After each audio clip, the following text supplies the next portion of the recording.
Thank you for tuning in. I am Patricia Too Wavy. Don't forget to fave me. Thank you for joining Patricia's Parade of Pages, where we do book reviews and book recommendations. And we bring those books to life. This is for our book lovers all over the world. And when I say all over the world, we are live recording from an international dating app called Tag. So yes, you can find me on Tag. You can download the app, go to the search engine bar, and all you have to type in is the number 2 and the word wavy combined together. And there you will find a lady like myself, and you can click on that, and so you can be a part of this book recommendation all the time. Dan the Man is here, who is our guest. Thank you, Dan the Man. As you can see, if you are watching this from YouTube or Instagram, you're going to see a little bit of behind the scenes as well. Dan the Man is one of our top badge live streamers here on the app Tag, and so he's going to be our guest today. So if you would like to be a guest on Patricia's Parade of Pages, you can find me on Instagram at Patricia2Wavy_tagged. Thank you, Dan the Man. And there you can send me a DM of your book recommendation, and I will book you to come on the show as a guest. Today, he's going to lead the way on this show, and he's going to tell us all about this book called Smart People. And I was really blessed to meet Dan the Man during what we have on here called Verses. And what he's doing now was called gifting. We receive gifts here on this app. And those gifts turn into beautiful things called money. So thank you so much, Dan the Man, for coming in and blessing the stream right now. Dan the Man, you can go ahead and box up at any minute. Right now, we are at 20 viewers, and we are at 85 on the hearts. We are now at 16.3 on the diamond count. Dan the Man, are you ready? Oh, and this show is every Tuesday at 12 p.m. Eastern. 12 p.m. Eastern every Tuesday. Go ahead and box up, and I will let you in. You guys that are in here, please go ahead and hold the heart so we can get more traffic and more viewers. I like to start promptly. We don't do CPTs around here. Thank you. All right. And I am bouncing up. Dan the Man, this is going to be interesting. This is going to be interesting, Dan, because this is going to be your show. Because you're the one that has to carry it and answer these questions and tell us about this book that you've read. We don't know. Okay. Hey, good morning, Patricia. How you doing? Good morning. Well, it's afternoon for you. It's literally 9 o'clock in the morning for me out here in California. Right. Yes, it is afternoon here. Right. So how you doing, though? I'm doing great. I'm doing wonderful. You look amazing. Thank you. Thank you for considering the fact I just woke up like 5 minutes ago. Not 5 minutes ago. Did we do our hygiene? Yeah, well, we brushed our teeth and washed my face. That's all I had time for. Okay. We'll do the other stuff later. You look clean. Thank you. Is it the filters? No. It's the ring light. You know, these ring lights they really do something for us, for us streamers. When I first got my ring light, I was like, oh wow, I'm like a movie star. Right, but you are. And listen, okay, Dan the Man, wonderful book choice. But how did you come across this book? Man, okay, it's crazy. So, shout out to the live, shout out to Patricia Too Wavy, shout out to your book, your Parade of Pages. I'm not gonna call it a book club because I like that a lot better. Parade of Pages. You know what I'm saying? We're celebrating something that you read to educate yourself or for entertainment, either or. Mm-hmm. Smart People by Lydia R. Diamond is a book I actually came across randomly myself. I'm a theater arts major, and so I'm taking theater arts acting classes right now. And so before COVID came, I had a what was it? What was the name of the class? It was an improvisation class. Okay. So this was an in-person class. Excuse me. Mm-hmm. So we was basically working on improv, and then one of the assignments was to find a monologue. Just because as an actor you need monologues on deck. So it was we were looking for a monologue, and then the teacher said, "I really want you to like. I'm not gonna give it to you. I'm gonna find one. I want you to find it on your own, and I want it to be personal to you." And I was like, "Okay, damn, this is gonna be tough." Because most of the time, damn, I think you would get in this part. Do this. I do it. It's fine. But this I had to actually go out and search on my own. So I started looking up black playwriters, and I got a bunch of lists of them. And then Lydia R. Diamond came up. And then once she came up, I seen like a few of her plays. Smart People really grabbed my attention because it was the most recent work she did and her most successful work. This play was one of the first plays that she had that ended up on Broadway, and it was the play was played by one Grammy Award winning actor and another Emmy Award winning actor. Mm-hmm. And I was like, wow, okay, I like, what, let me check it out. And when you're doing a monologue, you're supposed to read the entire play so you know the background of your character that you're gonna do there. You're not doing. I wasn't doing the entire play. I was only doing like a short 1 to 2 minute excerpt from the play itself. Mm-hmm. And I actually didn't read the book. Like, yeah, I got the book maybe like a year ago. I actually didn't read the book. I just skimmed the book. And like, oh, you know what? This is like a perfect monologue. Let me redo it. And so I found the monologue. It's actually in Act 1, Scene 11 in the play itself. I did the monologue, turned it in, got an A on it, kept the monologue, reused the monologue, used it to go to UCLA, turned that in there, got accepted. And after I got accepted to UCLA, I'm like, you know what? I've never read this book. Let me read it. So I literally read it. What's today? Tuesday. I literally read it last week on Tuesday. Just put the TV down, put the phone down, and just read the entire play. I was like, wow, this is a good play. And so that's how I actually came upon Lydia Diamond. I found it myself. Shout out to my teacher who really made me go find something that I wanted to do personally. Okay. Well, it seems to have stricken an interest with you enough for you to recommend it to others, because that's the first thing you recommended to me. Thank you to all who are holding the hearts and participating so that we can get more viewers in here. So when you said you went to UCLA, how recent is that? Oh, I was in community.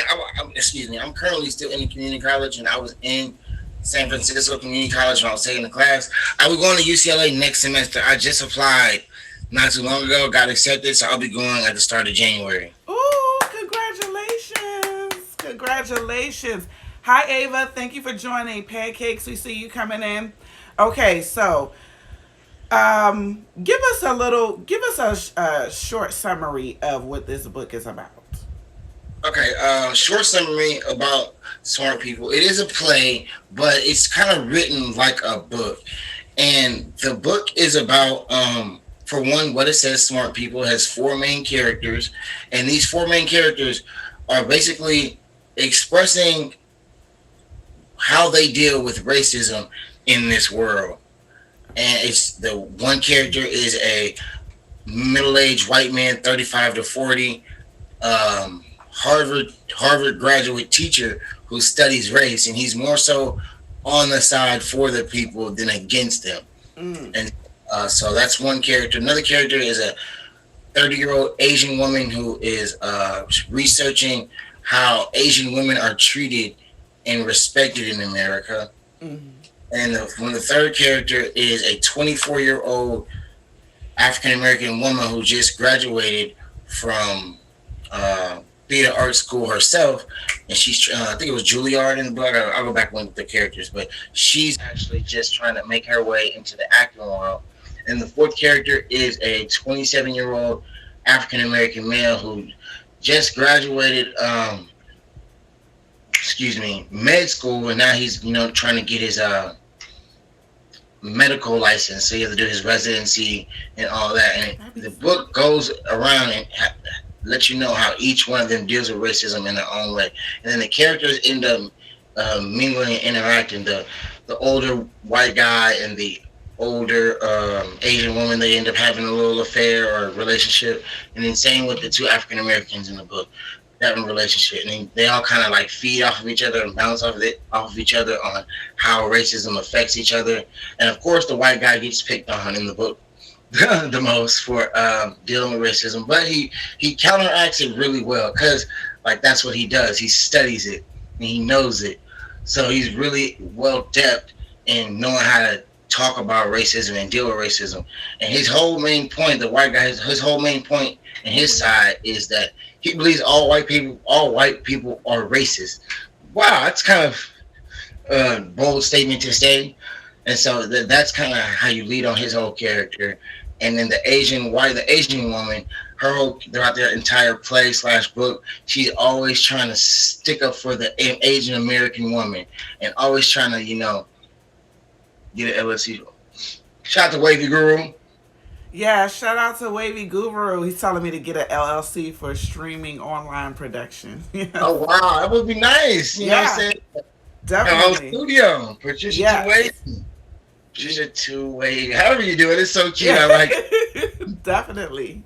Yeah, so that's just a short summary about the book. It's about you have the characters. There's not really too many outside characters. Not really too many outside people. Maybe like a few extra characters from here and there. But for the most part, the book is just letting you know how at least four people interact with racism in the world. Okay. All right. So now, would you say, okay, it sounds like, was there like interracial in there, like swirling?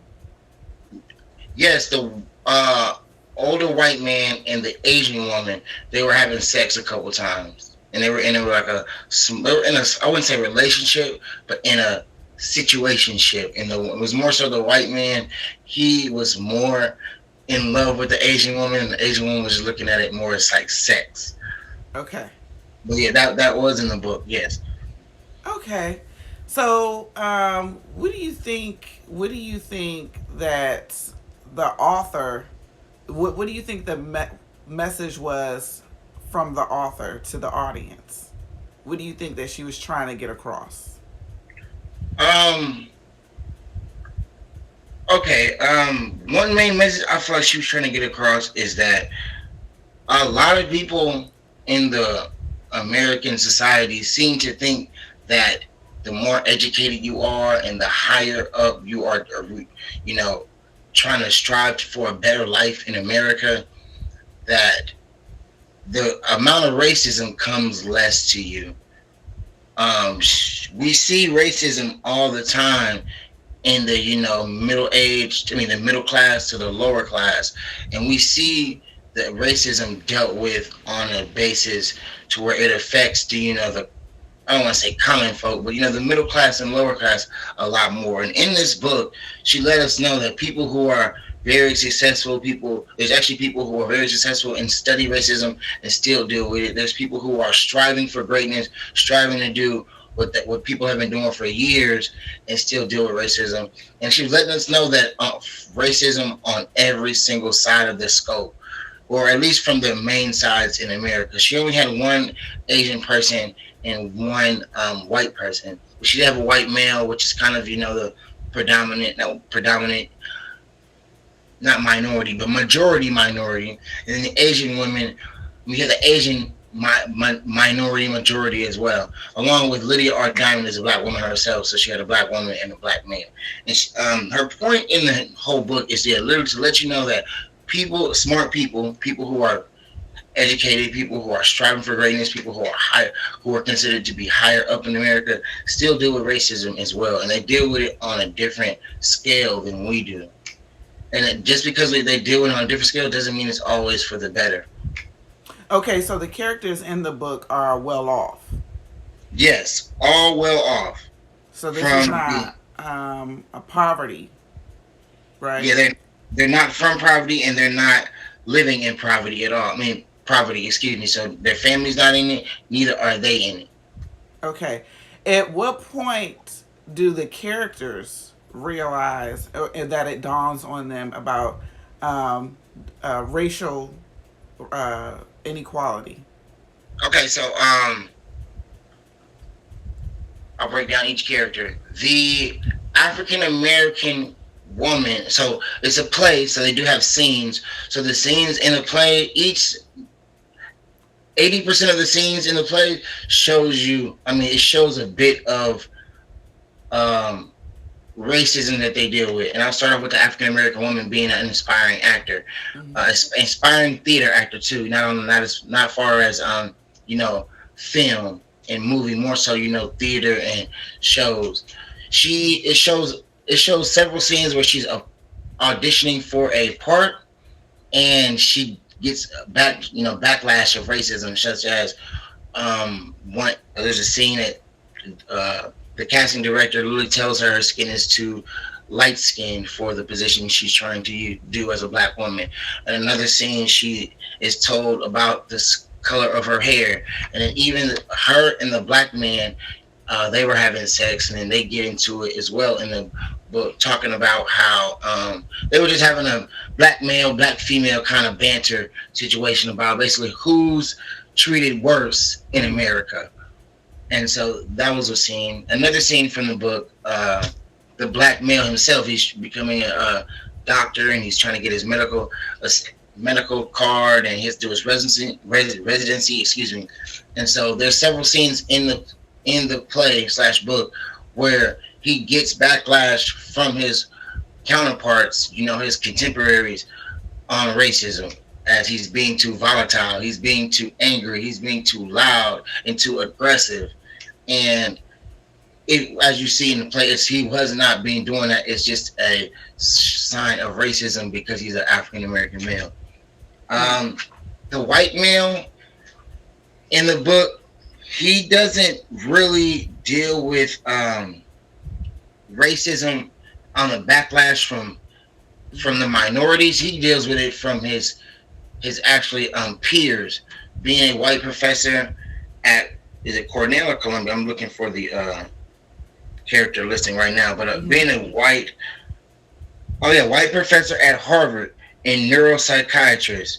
So basically he preaches to all the students at Harvard and all the people in all his peers, like teachers and admins in Harvard, that white people have racism built in them, and that all white people are racist. And that's his whole mantra. And so there's several scenes in the book where he's talking to other white people, and they are bashing him, making him think that he's crazy.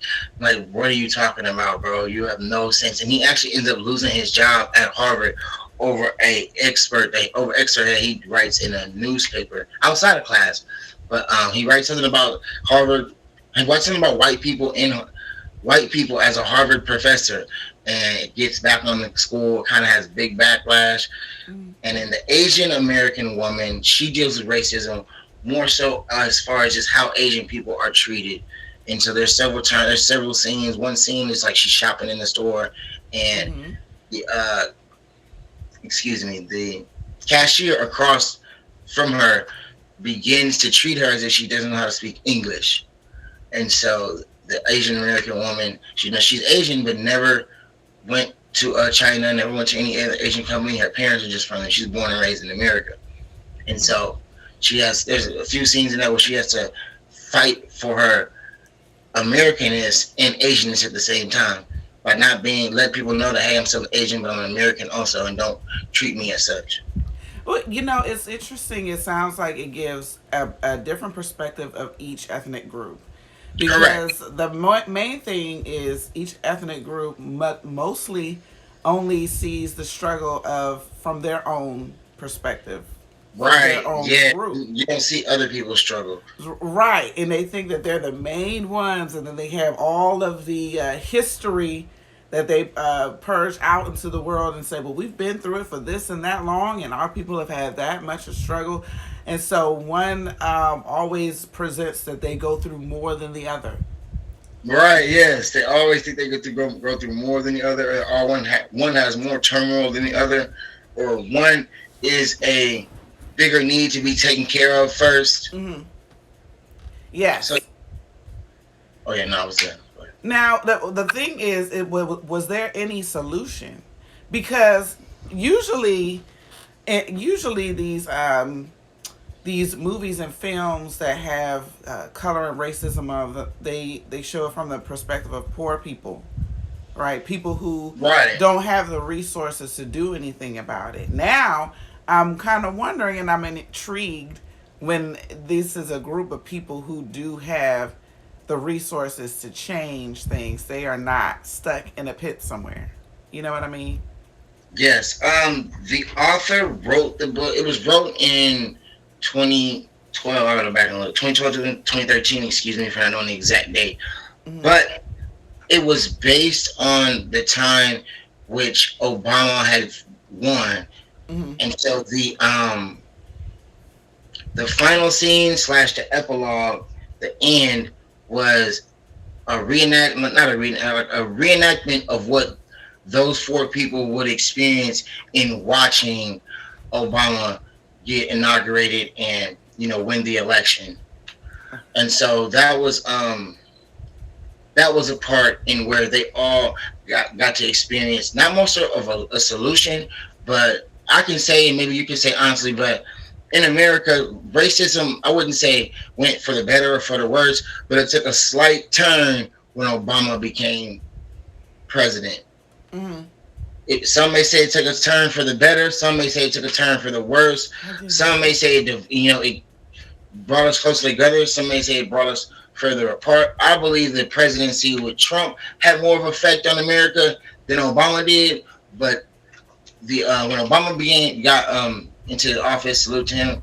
It had a slight change on the American culture, and the last scene in the book kind of shows that and then expresses that.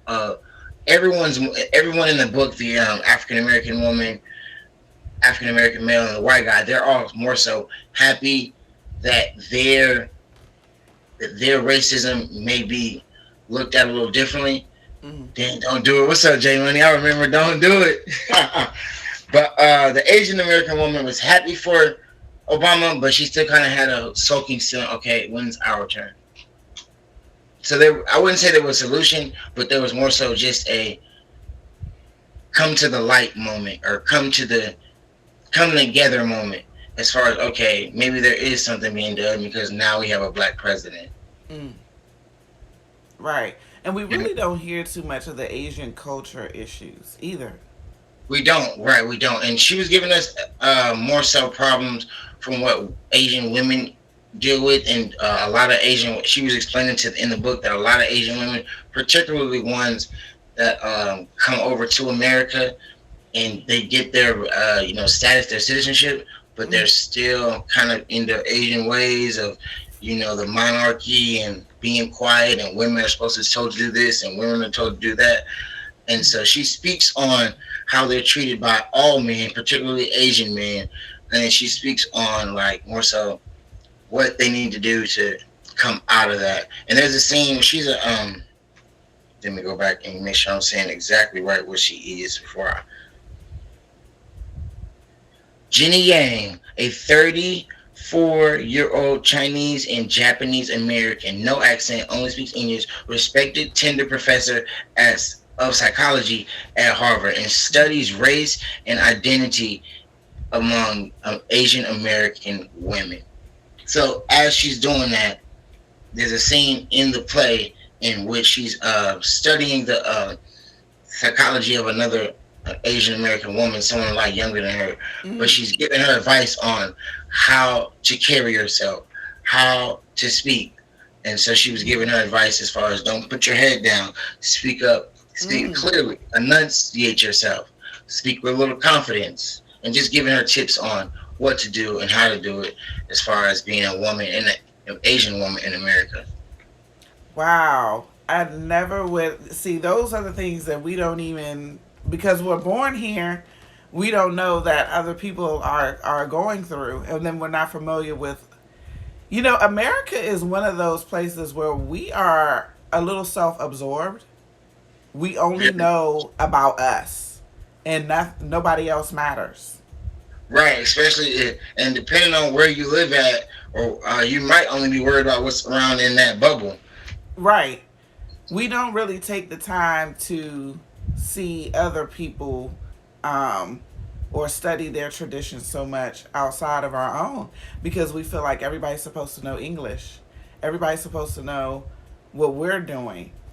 Right. It's a Exactly. selfish nature that is on the what is it, our continent scale, and then it comes into your homes and your personal life.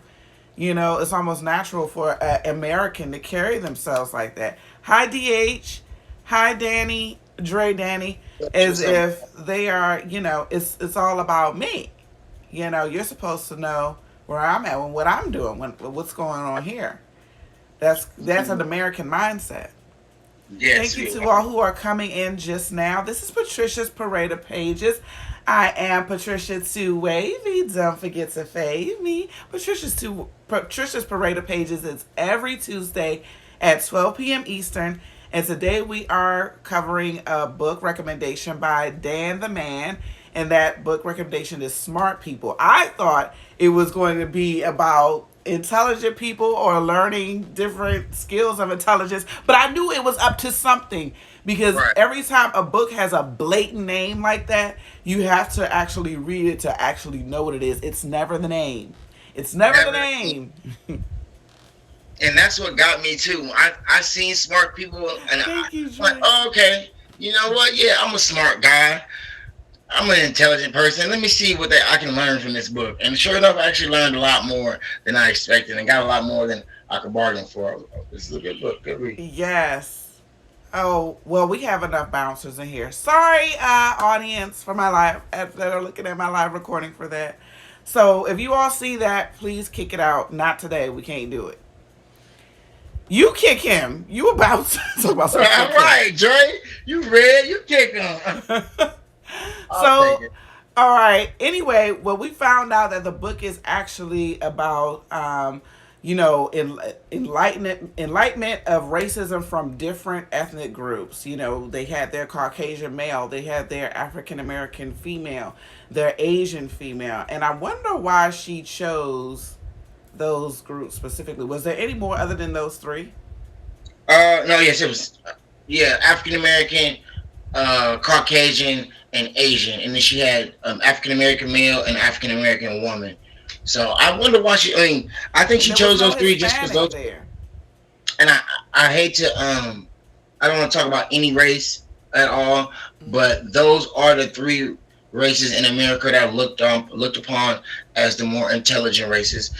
Everyone's smart. We have smart people all around the world, Mm-hmm. but just from what America likes to publicize, what America likes to put out there, that the white people are smart, the Asians are smart, and there are some black people. Oh, like I said, once again, Did you say there all are some black people?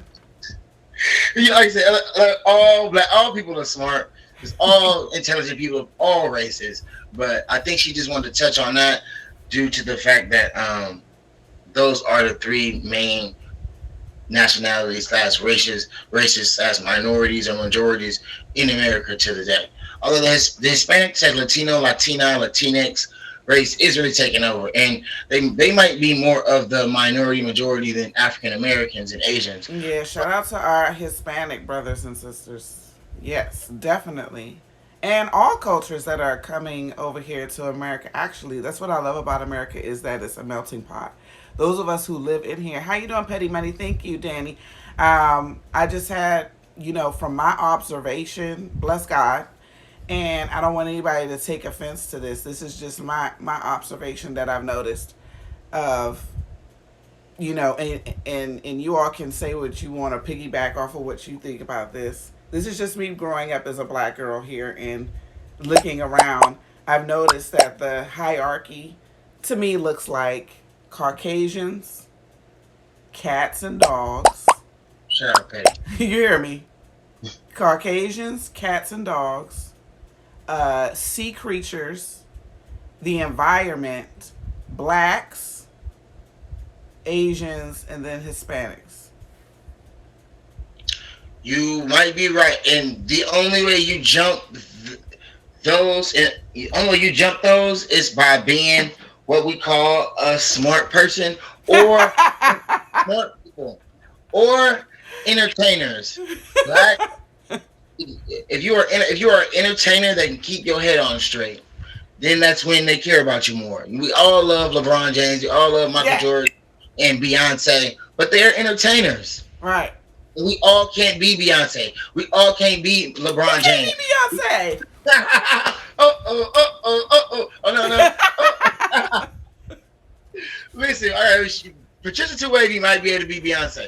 I can't be For Michael a Jordan. day. This my 3-point game is not Steph Curry's. I can't be. And you kind I'm of not- favor LeBron. Look at us. We are LeBron Everybody say James that. and Beyonce. We have manifested it. We can do it.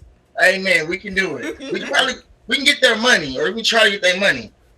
Hey. But this fame that they have accounted for, I'm not sure that I can replicate it myself. Mm-hmm. So there's a million other things to do for myself, Yeah. and why not try to tap into those, reach into those, and like you were saying, because of the hierarchy in this American culture we live in, it almost hinders the people at the bottom a lot, because whether they know it or not, they're working a lot harder to be noticed and to be seen and to be recognized and to be respected and to be loved by the hierarchy. But do you need to be? I always wonder this too. Do you really have to? Why is there that longing to even be accepted? And why not accept ourselves each? You know what I'm saying? I don't feel like, I am running for a pace to be accepted by any. And so why is that? And how can we stop that so we can move on? Because I believe that there are, racism has to be broken down into different projects. Mhm. And that's the slightest of it. Like, can we move on to the next step? That is. It's the for the black community, and actually, you know what? It's for the white community too. And I can't speak on any other community, but I'm pretty sure they have the same thing. The keeping up with the Joneses aspect of life. If you see somebody doing better than somebody that's next to you and your peers, you want to do better as well. And America kind of promotes that. How do we stop it? It's going to take a combined effort, as far as really learning and to love more about individualism, or learning to love the small community that raised. It takes a village to raise as a child, as they How say. you doing, Mrs. Williams? Learn to love, comfort, be supported, be accepted by the people that look at you and see you and talk to you every day. As humans, it's in our nature to look for that love, that compassion, that acceptance, that respect from another human being. So that we can't stop ever. But what we can stop is on how we do it and what we look for. So instead of looking for, all right, man, I need to get a new job so I can get this new car, so I can get this new Wait girl. a minute. Who says that it's our nature to want to be accepted by human beings? Where does that come from? I mean, it's like it's in our nature to reach companionship from another person. As far as just looking like we are programmed to seek out other people. Maybe not so much as far as always having sex or love, but in some form of way, we're programmed to seek something from somebody else, even if it's just friendship, high five. Us as humans can't just sit in boxes all day. Eventually, you're going to talk to somebody, whether it be on the app, whether it be, you got to walk outside. That's why they say solitary confinement is like cruel and unusual punishment, because you literally are away from everybody. You're away from the sun. You're away from other human interactions that can drive you to go crazy. Yeah. Now, when I say respect, I don't mean like everyone is looking to be respected by everyone. That was just an example I was using. Like, I hope you respect me. I respect you. Yeah, I understand that. So some of the I don't know. I'm trying to word this properly. One of the things that people do struggle with is whether or not they are accepted by a certain community, and I struggle with them struggling with that. It's hard to watch them make these campaigns and commercials about being accepted. Who cares if they don't accept you or not? Why are we still talking about that? And begging to be accepted by folk. You know, do your we do you run your theme, run your progress in life, and get with the folks that are on your team, no matter what they look like. We shouldn't just be targeting a group because that puts them in a position of superiority. You make folks superior that may really not even be if you didn't keep doing that. Superior. You're okay. I like You know that. what I'm saying? If you're going to keep giving them that, they're going to take that. How you doing, Dre, Danny? How you doing, Foreplay? If you all are just coming in, this is Patricia's Parade of Pages, where we like to do our. I'm gonna send him up because he's neighborhood here, in my area, and so here at Patricia's Parade of Pages, we like to do book recommendations. So if there are any, oh, you know what? If there are any authors out there, if you guys have book recommendations and you want to come onto the show and present a book that you like, please let us know. If you have friends that are authors, bring their book on. People that you know. That's really what Tagged is about. Our shows make things so personal that you get to see it straight from from the package, from the people here. Right. And we have a lot of different feature shows, and we have a lot of different shows that are upcoming and being featured. But Tagged is definitely better than TV. And so we welcome you all here. It's every Tuesday at noon, 12 p.m. Today we have Dan, the man who is bringing us a book called Smart People. And it is nothing like I thought it was. So now it has me like on the edge of my seat in my chair, and I'm twirling around because Dan has opened up a new can of worms. Dan, I thought this was going to be another like self-help book that teaches me how to be more intelligent. Thank you for popping that champagne on me, Foreplay. That was going to teach me about being more intelligent. And here we are having like a deep conversation. So much so, we don't even have time to cover this whole thing. And I can't say everything. So I'm going to have to probably really talk to you in like a verses, or maybe Oh yeah, we could call definitely. each other on Instagram so I can speak to you more about my thoughts on this book, Smart People. Another thing is, since these people were of this generation now, did they have, like I said, a solution? Another thing I struggle with is problem presentation with no solution. Problem presentation with no solution. Uh huh. Okay, so for the African American male, the African American female, and the Asian American female in the book, their roles and how the author wrote it, she didn't really write them to really solve the solution. She more so wrote the play and book on what they're dealing with strictly. Okay. The white American male in the book does have roles and play scenes in the play where he can come to a solution, where he can help a solution. And so his like I said, his main mantra in the whole entire play was basically telling the people of Harvard that white people are racist and all white people are racist, and it's embedded in their psyche. And that was his Is whole mantra. it? I don't believe they're all racist. Did they He lead made it some with good that? The, points. Listen, I mean, he studies it. He's a Harvard. I He do not graduated from care. Columbia. Oh, he's a white man saying that all white people are racist? Yes, I was like, what is this? Yeah, really. It in the book, it doesn't really go too much into his research, Okay. but it just there's a few scenes that touch on his research. Speaking on how white people, he's showing how he was studying their brain waves and their brain pattern, and how when certain images come across the screen, their brain waves do a certain thing. And then he started doing it with a lot. He said he did a lot of research over 10,000 studies, and he started to find that white people are almost genetically, subconsciously racist.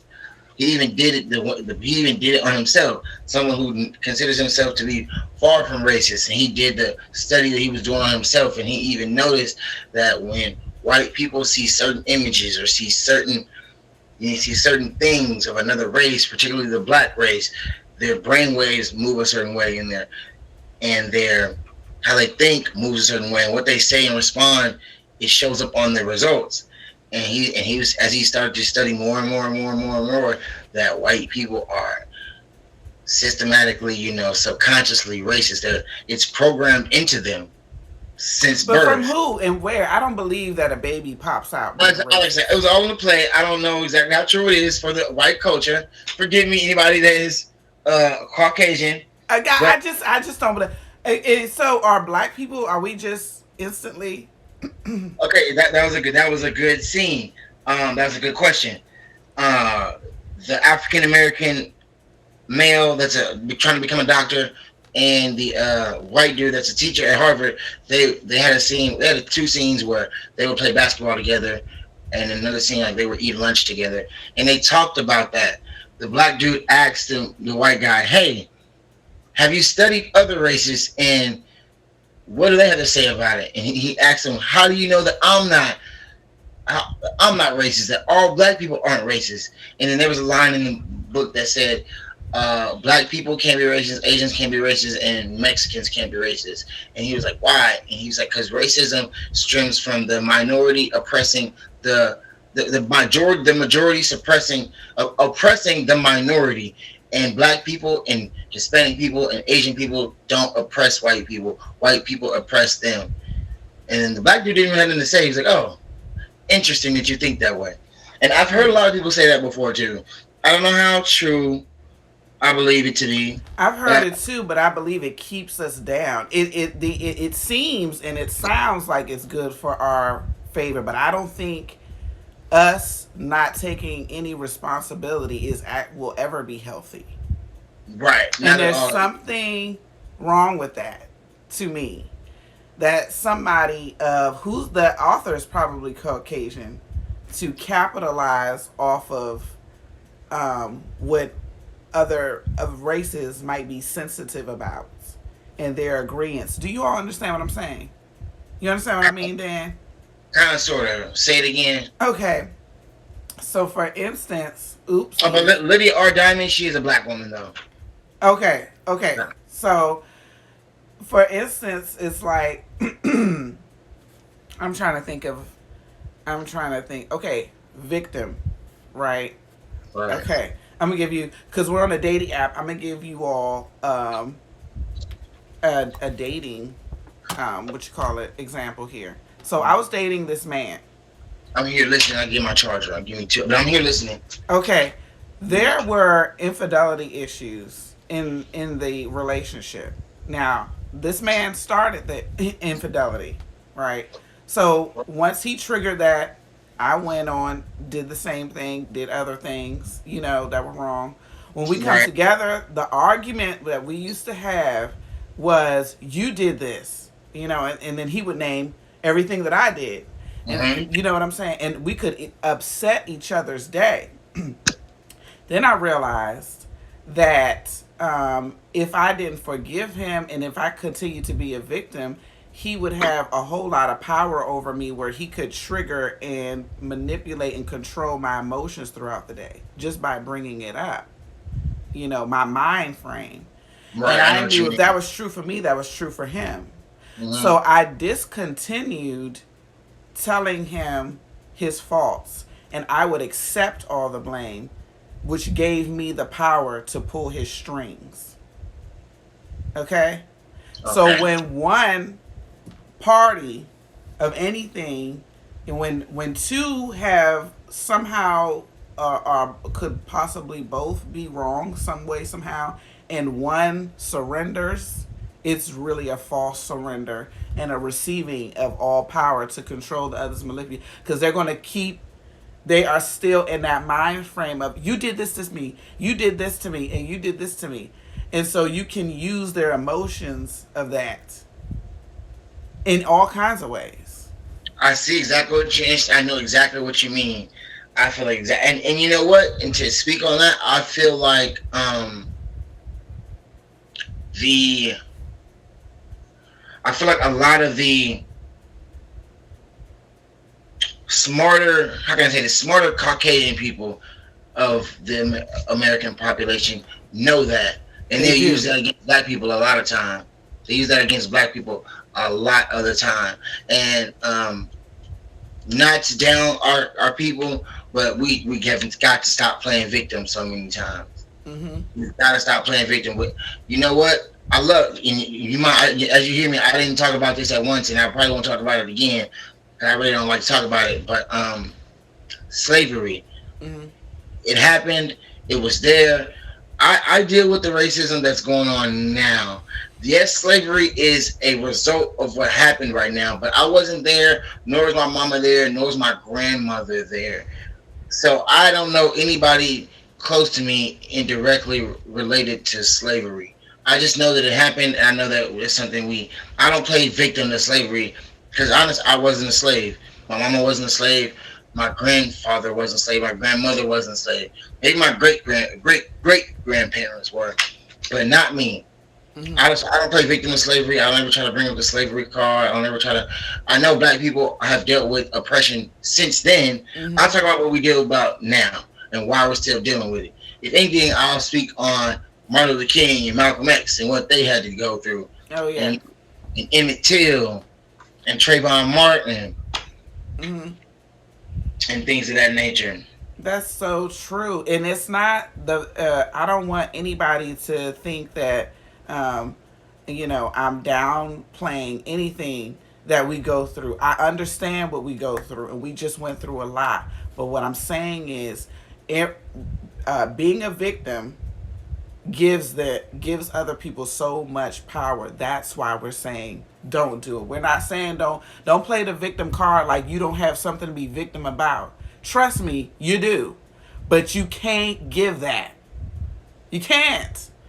You give the victim card is a powerful card for the other party Yes, it because is. it means that you can't do nothing unless I help you. I'm a victim. I can't get jobs unless you give it to me. That means I have the power of your well being. Look what you just Right. gave me. Your family can't make it unless I say so. We can't open. Well, I'm a victim of not being able to take loans out from banks because of the color of my skin. Look what you're saying to me. You're begging me, if I'm another party, and you're telling me that I have the power of whether you can make a business or not. And you're going to sit there until I say you can or can't. And maybe I'll say no just to watch you suffer because it's funny that you just won't get up and do it for my own Right. amusement. Because maybe I am a little bit of a racist of some sort, you know? So, But you got a don't good point. give them that.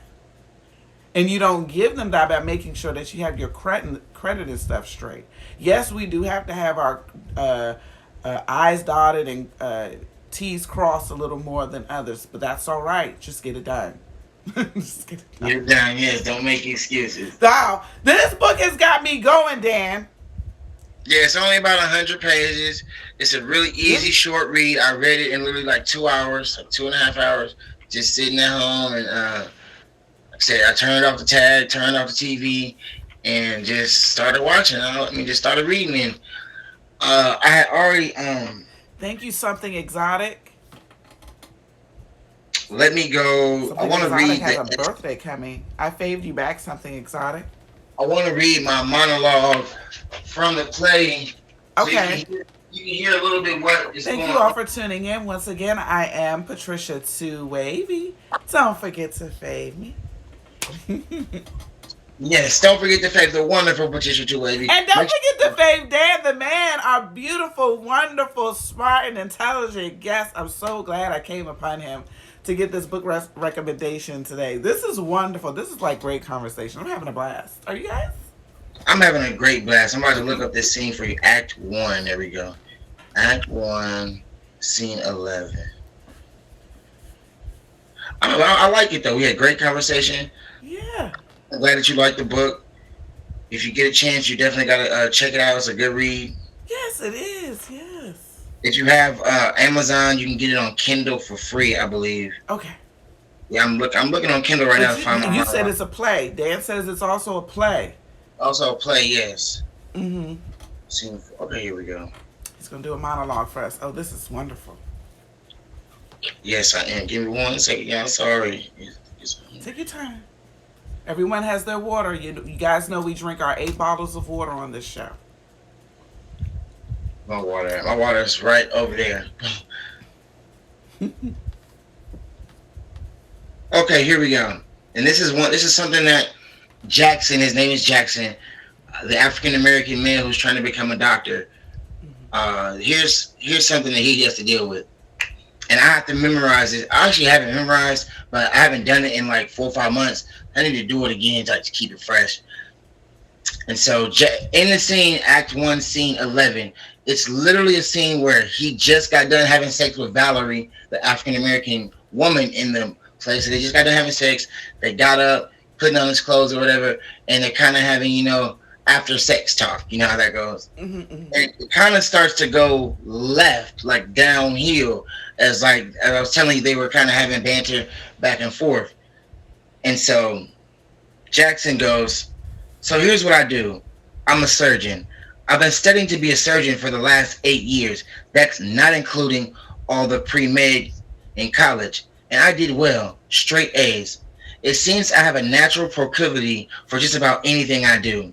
Residency is hazing and endurance tests. They put us on these crazy hours in emergency. It's just barfing and blood and crying babies and boys trying to kill themselves via one another. We're supposed to pay our dues for a couple of years and then follow around a real surgeon who's supposed to teach me, except they don't like me. And we don't have time to deconstruct why black men can't get a decent mentor in Boston or in America, not just Boston.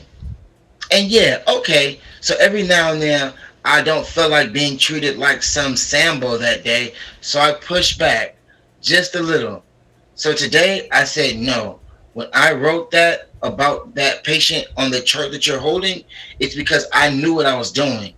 And when that white nurse came behind me and called Doctor whoever the fuck to come in and second guess me, he decided that I'm stuck up. And so he arbitrarily prescribed some kind of bullshit course of action. And now that patient is worse off. And you will not put that on me.